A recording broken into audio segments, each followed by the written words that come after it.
माय माऊली नमस्कार. विविध कथासार ग्रंथमधून आज आपण श्री रामदास स्वामींचे मनाचे श्लोक भावार्थ अभिवाचन करत आहोत. तुम्ही सुद्धा 5 श्लोक बोला, लाभ घ्या, लाभ द्या. चला तर सुरुवात करूया. श्लोक 156 ते 160. श्री गणेशाय नमः. श्री समर्थाय नमः. म्हणे जाणता तो जनी मूर्ख पाहे, अतर्कासी तर्की असा कोण आहे. जनी मी पणे पाहता पाहावेना, तया लक्षिता वेगळे राहावेना. मी परमात्मा जाणला असे जो म्हणतो तो नक्की अज्ञानी असतो. तर्कातील सदवस्तू तर्काने कोणालाच जाणता येत नाही. मीपणाने पाहू जाता परमात्मा पाहता येत नाही. जो त्याला खरोखर पाहतो त्या पाहणाऱ्याला परमात्म्याहून वेगळे राहता येत नाही. माणूस जे ज्ञान मिळवतो त्यामध्ये 2 प्रकार आढळतात. मी द्रष्टेपणाने, ज्ञातेपणाने वेगळे राहून दृश्याचे अथवा ज्ञेयाचे ज्ञान करून घेणे हा एक प्रकार. तर मी द्रष्टा अथवा ज्ञाता दृश्याशी किंवा ज्ञेयाशी तदाकार होऊन त्याचे ज्ञान करून घेणे हा दुसरा प्रकार. स्थलकालांनी बंदिस्त असणारी वस्तू वेगळेपणाने पाहता येते. तीच ज्ञान वेगळेपणाने होऊ शकते. परंतु स्थलकालना ओलांडून राहणारी सर्वव्यापी वस्तू वेगळेपणाने पाहताच येत नाही. तिचे ज्ञान होण्यास तिच्याशी समरस व्हावे लागते. सारे दृश्य विश्व स्थलकालांना अनुसरून वावरते. आपण त्या विश्वात जन्म घेतो. आपले शरीर, मन, बुद्धी स्थलकालांच्या चौकटीत कार्य करतात. सदवस्तू स्थलकालांच्या चौकटीच्या बाहेर असते. म्हणून आपल्या बुद्धीने सदवस्तूंचे ज्ञान होऊ शकत नाही. दृश्यांच्या ज्ञानामध्ये मी वस्तू जाणतो असा मीपणाचा आविर्भाव असतो. परमात्मा वस्तूच्या ज्ञानामध्ये तो पेशल नाहीसा व्हावा लागतो. ज्ञानस्वरूप असल्याने त्या ज्ञानाचा साक्षात्कार घडण्यास ज्ञातेपणाचा भाव ज्ञेयासकट ज्ञानामध्ये विलीन झाला पाहिजे. मला ते कळले असे जो म्हणतो तो नकळत त्याच्याहून वेगळा राहतो.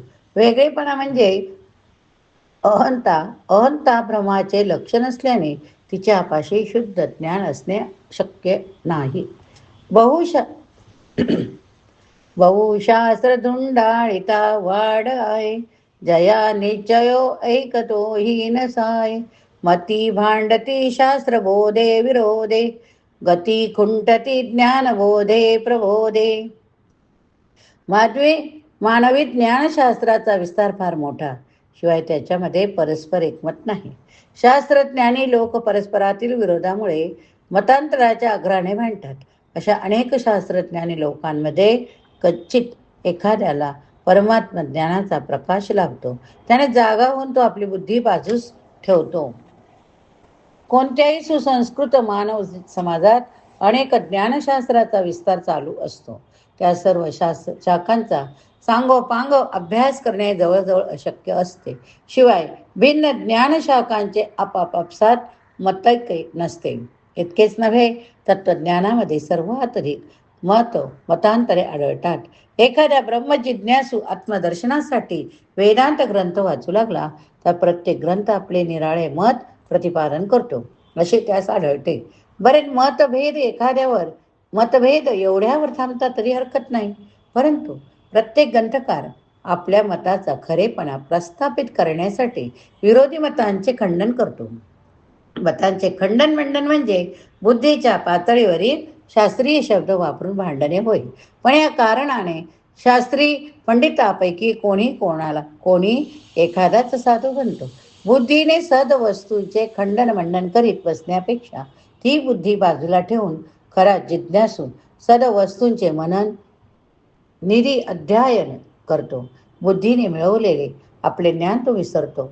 अर्थात बाकीची पार्श्वभूमी तयार असल्याने त्याच्या अंतःकरणात ज्ञानाचा उदय होण्यास वेळ लागत नाही. श्रुती न्याय मीमांसके तर्कशास्त्रे, श्रुती वेद वेदांत वाक्य विचित्रे, स्वयशेष मौनावल स्थिर आहे, स्वयशेष मौनावल स्थिर पाय, मना सर्व जाणीव सांडून राहे.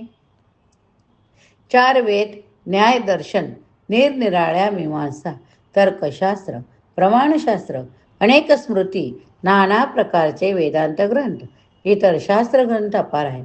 स्वतः शेषाने बोलणे टाकून मौन धारण केले.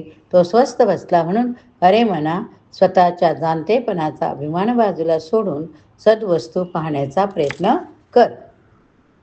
17व्या शतकात शास्त्री पंडितामध्ये जे लोकप्रिय संस्कृत वाङ्मय होते त्याचा सहज उल्लेख श्री समर्थांनी येथे केला. न्यायशास्त्रावरील, वेदांतशास्त्रावरील निरनिराळे कठीण ग्रंथ अभ्यासून वाद पटुत्व मिळवायचे. वादविवाद करीत देशसंचार करायचा हा त्या काळचा पंडितांचा एक आवडता जीवनक्रम झाला होता.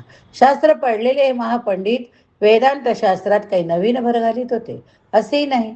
सूक्ष्म वाद, पांडित्य प्रदर्शन आपल्याकडे त्यांना दुसरे ध्येय नसे. त्या काळात विद्वता तुंबलेल्या पाण्यासारखी होती. तिच्यातील सृजन शक्ती लोपली होती. अशा कुजत जाणाऱ्या विद्वत्तेबद्दल संतांना नावड असते. श्री समर्थाचे म्हणणे असे की समजा एखाद्या माणसाने सर्व वेदांत वाङ्मय वाचून सद्वस्तूंचे ज्ञान करून घ्यायचे ठरले. वेदांताचा चांगला अभ्यास झाल्यावर त्या माणसाला सद्वस्तूंचे उत्तम शब्द ज्ञान होईल. त्याच्या जोरावर तो तिचे उत्तम वर्णन करील. पण सर्वात अधिक बोलका शेष जेथे पराभूत होऊन स्वस्थ बसतो तेथे माणूस पराभूत होऊन यात नवल नाही. सद्वस्तूंचे ज्ञान होण्यास आत्मबुद्धी पाहिजे. देहबुद्धीचे ज्ञान तेथे लटके पडते. शब्द ज्ञान हे देहबुद्धीचे ज्ञान असल्याने ते बाजूला ठेवूनच सद्बुद्धीची ओळख न करून घ्यायला हवी. अहंता गुणे सर्वही दुःख होते. जेने भक्षिका भक्षिली जाणीवेची, तया भोजनाची रुची प्राप्ती कैची. अहम भाव ज्या मानसीचा विरेना, तया ज्ञान हे अन्नपोटी जिरेना. माणसाचा अहंकार जोपर्यंत जात नाही तोपर्यंत आत्मज्ञान त्याला आत्मसात करता येत नाही. हे समजून सांगण्यासाठी श्री समर्थांनी एक दृष्टांत दिला. एक माणूस सुग्रासन्न पोटभर जेवला, पण जेवताना चुकून एका घासामध्ये एक माशी त्याच्या पोटात गेली. माशी एवढीशी असते खरी, पण खाल्लेलं अन्न ती पोटात ठेवू देत नाही. सर्व अन्न ती ओकायला होते. अर्थात ते अन्न काही खाणाऱ्याच्या अंगी लागत नाही. त्याचप्रमाणे सद्वस्तूचे ज्ञान हे सुग्रासन्न समजावे. जाणतेपणाचा अभिमान ही माशी समजावी. जाणतेपणाचा अभिमान ही माशी समजावी. अभिमान रूपी मासी आत्मज्ञान रूपी अन्न मनात ठेवू देत नाही. आत्मज्ञान त्या अहंकाराच्या पायी आत्मसात होत नाही, जिरत नाही. असे आत्मसात न झालेले आत्मज्ञान दुसऱ्याला उपदेश करण्याच्या निमित्ताने ओकारीसारखे बाहेर पडते. जोपर्यंत अंतरामध्ये अहंकार राज्य करतो तोपर्यंत आत्मज्ञान अंतःकरणात स्थिर होत नाही. अहंकार अज्ञानाचे प्रधान लक्षण असल्याने असे घडते. इतर ज्ञाने आत्मज्ञान यामध्ये फरक असा की इतर सर्व प्रकारच्या ज्ञानामध्ये ज्ञातामीपणाने अथवा जाणतेपणाने ज्ञेयाहून भिन्न राहतो. परंतु आत्मज्ञानामध्ये ज्ञाता ज्ञेयासी तदाकार होण्यास मुख्य अडथळा कोणी आणत असेल तर तो अहंकार होय. वेगळेपणा कायम ठेवणे हाच मुळी अहंकाराचा कार्यभाग. म्हणून अहंकार आत्मज्ञानाच्या मार्गात सर्वात मोठे धोंड मानले जाते. नको रे मना वाद हा खेदकारी, नको रे मना भेद नाना विकारी. नको रे मना सिकावू पुढीलांसी, अहंभाव जो राहिला तू जपासी. वास्तविक वाद हा बुद्धीचा खेळ. सत्य शोधन हा त्याचा मूळ हेतू. पण दोन अहंकारी माणसे जेव्हा वाद करता तेव्हा सत्य शोधनाचा मूळ हेतू बाजूला राहून एकमेकाला कुंठित करण्यासाठी वाद करण्याचे लक्ष केंद्रित होते. त्यामधून स्वाभाविकपणे अप्रियताच निर्माण होते. आपण कोणीतरी निराळे आहोत ही भावना अहंकाराच्या पोटी असते. माझे असे आणि माझे तसे या वृत्तीने अभिमानी माणूस वागतो. त्यामुळे तो कोणाशीच समरस होऊ शकत नाही. त्याच्या समोर वावरणाऱ्या प्रत्येक व्यक्तीपासून मनाने तो दूर राहतो. त्या कारणाने त्याच्या जीवनात कोणाविषयी सद्भाव आढळणे कठीण असते.